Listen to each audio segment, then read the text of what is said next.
তো তোমরা দেখতে পাচ্ছ ইনডোর কিন্তু এখানে ইনস্টলেশন হয়ে গেছে। এবার আমরা বাইরে যাব, বাইরে আউটডোরটা কোন পজিশনে সেট হবে সেটাও তোমাদেরকে দেখাবো। তো দেখতে পাচ্ছ এখানে আমি আউটডোর নিয়ে এসে রেখে দিয়েছি। আর ওই যে দেখতে পাচ্ছ ওই পজিশনে হচ্ছে ইনডোর পাইপের কানেকশন বার হয়ে গেছে।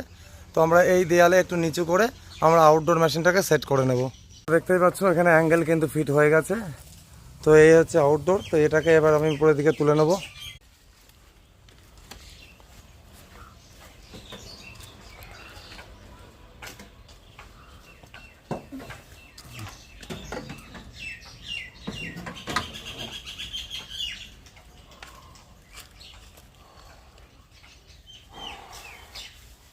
তো দেখতেই পাচ্ছ ফাইনালি কিন্তু আউটডোর আমাদের উপরে উঠে গেছে। তো এবার হচ্ছে আমরা পাইপ কানেকশন করব, দিয়ে তোমাদেরকে দেখাবো।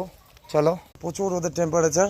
তো আমার আউটডোর ফিট হয়ে গেছে, পাইপ কানেকশন হয়ে গেছে, দেখাচ্ছি। দেখো আচ্ছা, যে পাইপ কানেকশন হয়ে গেছে, লিক টেস্টের জন্য আমরা রেখে দিয়েছি।